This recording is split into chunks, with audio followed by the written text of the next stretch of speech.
Hey guys, what's up? It's Joe Raiti from Raiti's Rides, and I've been getting a lot of people commenting and emailing me about what are my thoughts on my 2015 WRX STI that I used to have.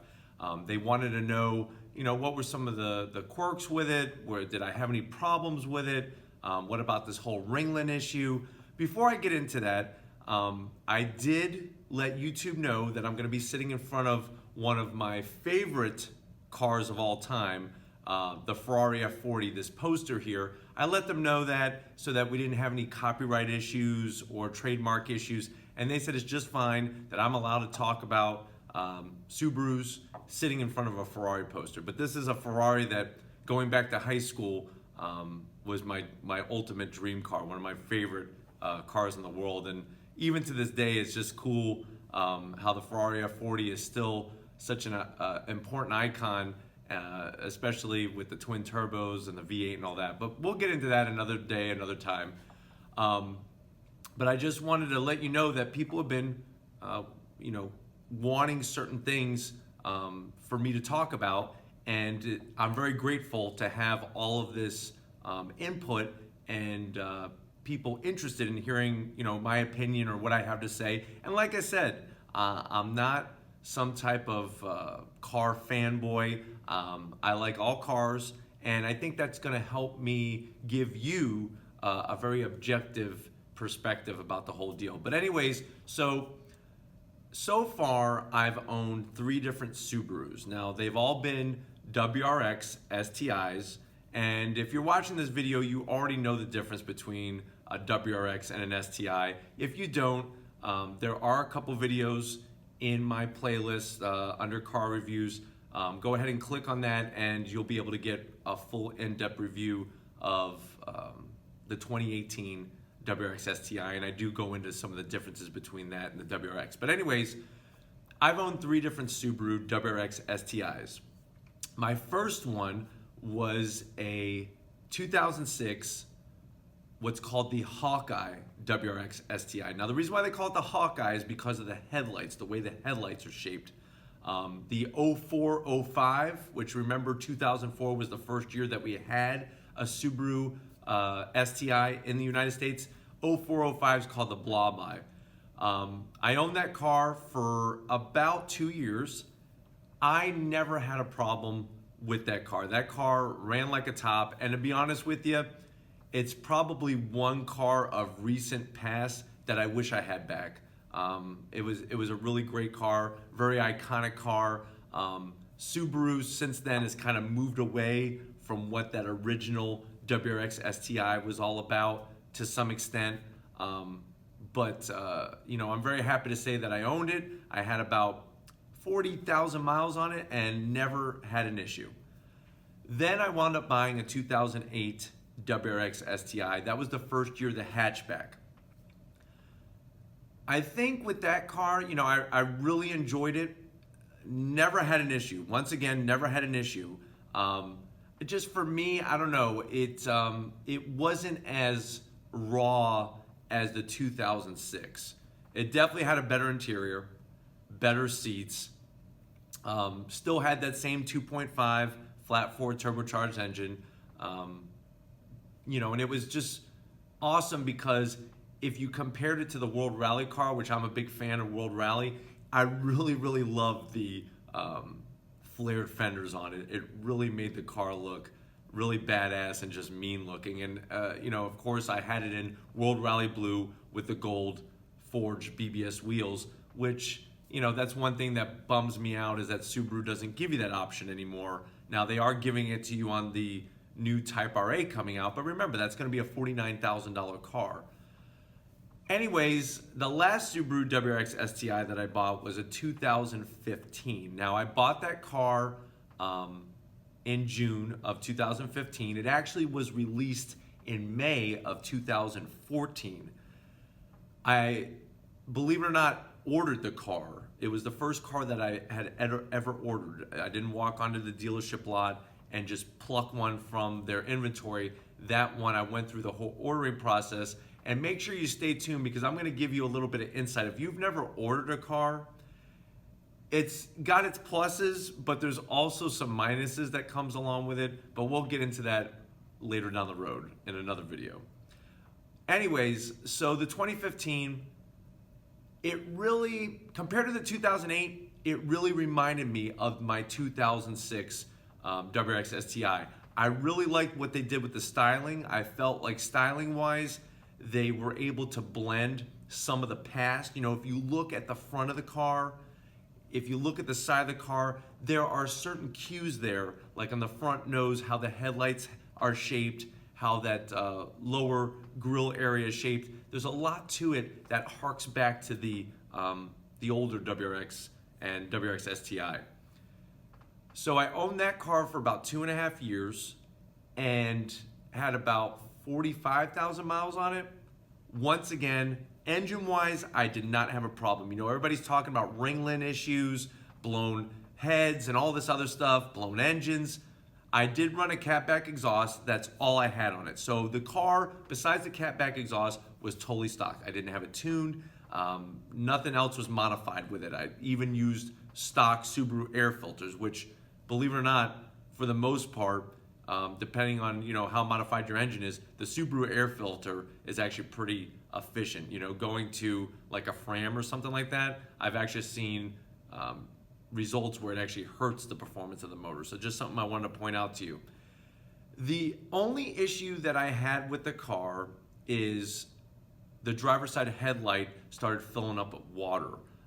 It happened late 2015 here in Florida. We were getting a bunch of rain and it just started filling up with water. Great news is Subaru took care of it, warrantied it out, and it was a done deal. Just so you know, if you're buying an older WRX STI, like a 2015, 2016, and say the warranty is expired on it, those headlights are not cheap.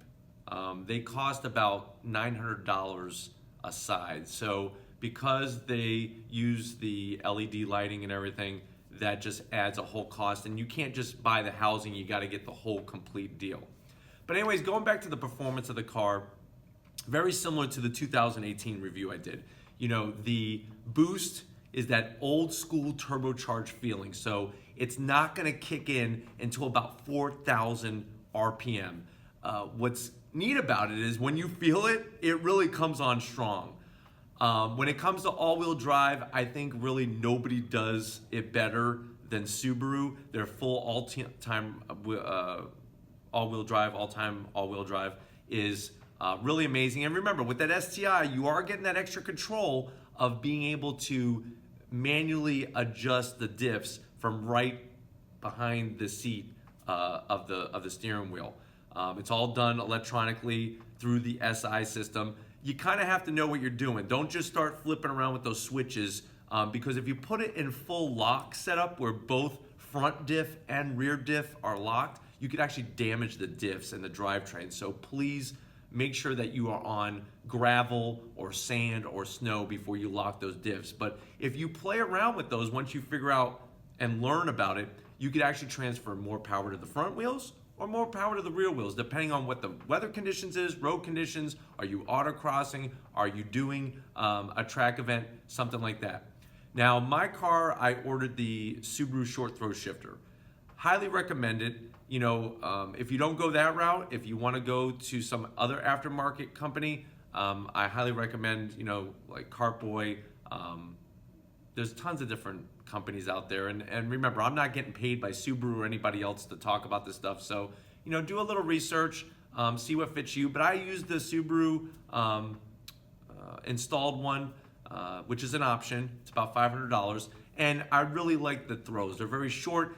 The thing that I like about the shifter in the WRX STI, it's sort of like an in-between my old Type R and my Focus RS. It's got a very mechanical feel to it, like the Type R, but I feel like it's just a tad smoother. The only thing that's a little weird is when the car is not warmed up fully, getting it into first gear can be a little bit difficult. So just be gentle on it. You know, you never want to ham fist these things and ram them into gear engagement, because you can mess up the gearbox and the synchros and all those other things.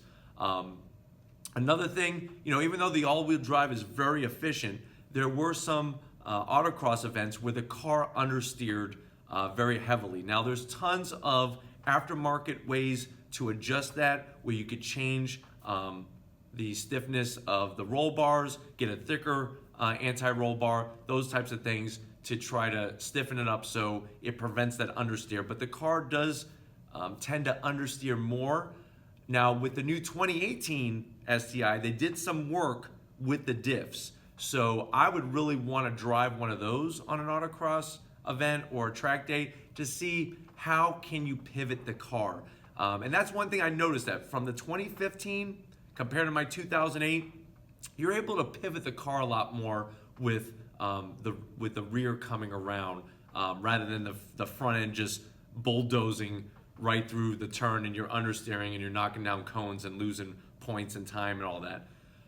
Interior wise, the car was great. The one thing I hated about the interior, I did have the optional push button start and keyless entry, which comes with the older navigation. If you get a 2015, 2016, the head unit is very old, very archaic, very hard to use. Now, they updated that in 2016 and into 2017, and of course, the new STI has the totally updated Starlink and all that. The 2015 does not have that. The Harman Kardon unit, that head unit, the screen is smaller than the current standard navigation screen, and it's very cumbersome. It was annoying to even use. I was using my phone more rather than the navigation in the car. When it comes to quality of materials inside, definitely a step up from my 2008, and definitely a huge step up from my 2006. I really like where Subaru is going with the interior, and I'm very excited to see what are they going to bring in 2020 when they come back out with the WRX STI. The 2015 STI comes with 18-inch wheels, great style wheel, brakes are great. The Brembo setup that they have, every time you hit that brake pedal, you always get the same feel. Very, very good feedback from it. A lot of people don't like the sound generator. 2015, Subaru engineered a sound generator to bring sound in from the engine compartment into the cabin. I like it. I mean, it allows you to hear more of the engine note. Yes, it's getting pumped in, but it's real noise. It's not like it's fake. And if you're not going to heavily modify and you want some of those extra sounds, I can appreciate that, because my cars are daily drivers. I don't have the financial resources to just dump a bunch of money into them, modifying them really, really heavily and voiding that warranty. So I kind of have to protect it as much as I can, the warranty, so that if I do have a problem, it's going to get taken care of, because like I said, I do daily drive my cars every single day. I don't have any garage queens or trailer queens. In the most part, cars are meant to be driven and enjoyed. And, for me, because I like so many different types of cars, it's always exciting to know what's going to be next. And that's why, if you haven't hit that subscribe button, you definitely want to hit the subscribe button, because you just don't know what is going to be my next car, where am I going, and hopefully you've been enjoying these vlogs and the information that I've been giving to you. When it comes to the engine, it's that same 2.5 liter flat 4 turbocharged engine. Everybody has their opinion about it. No car is perfect, guys, and I'm not here to guarantee and say, hey, you're not going to have any problems with the car, but I really feel if you do it right, if you're going to have it tuned by somebody who knows what they're doing. Don't just put a blow-off valve and a full turbo back exhaust without getting it tuned. I really think that it'll give you plenty of enjoyable, happy miles. Like I said, I've owned 3. None of them were heavily modified, but I never had an issue. A lot of people are just saying, hey, if you have a stock one, you're gonna have ringlet issues, you're gonna blow the motor. I haven't experienced that. And if you think about it, I have about 120,000 miles worth of experience between the 3 Subaru WRX STIs that I owned. So, that's just my input, and that's what this is all about. I want to share my experience with you guys so that you guys could make a better decision for yourselves and to see an objective perspective. I don't get paid by Subaru, and I don't get paid by any of these other companies. So I'm just here to share my knowledge. It was great. Those of you who've asked for this vlog, hopefully I've been able to answer a lot of your questions. One thing that I could add before I go is gas economy.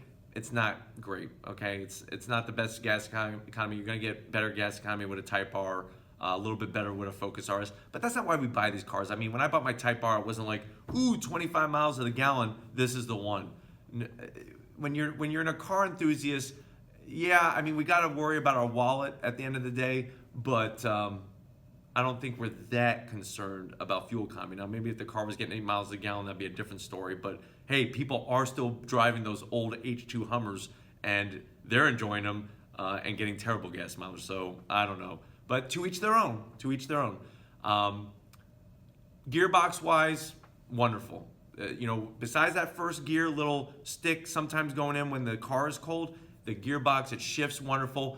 I think out of all the cars that I've driven, when it comes to pedal placement, the heel-toe downshifting is so amazing and rewarding to do in the STI. Every time I get in that car and I'm able to blip that throttle on my downshifts, it's so smooth, so easy. If you know just a little bit of how to do it, it's wonderful. At night, driving at night, the lighting is great.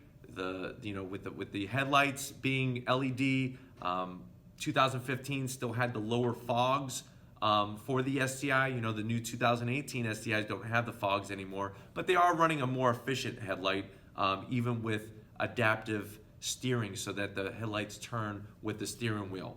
And of course, I'm a big fan of the STI wing. So my STIs, besides the 2008, because it was a hatchback, always had the larger wing on it. I know that you can option that off and just get the lower kick-up spoiler that is an option on the WRX. Other than that, like I said, it was a wonderful car to own. I do miss the 2006 STI I had. I do miss the 2015 STI I had. If I could own one of everything and keep them, I would, guys. I promise you.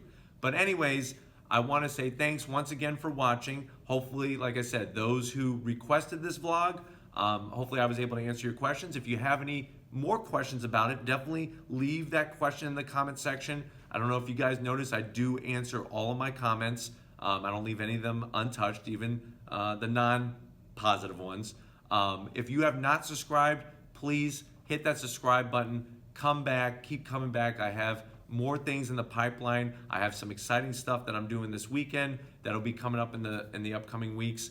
And like I always say, if you have something that you want to see, if you own something that you would like to see on Raiti's Rides, visit my website, raitisrides.com. Drop a comment in that comment section.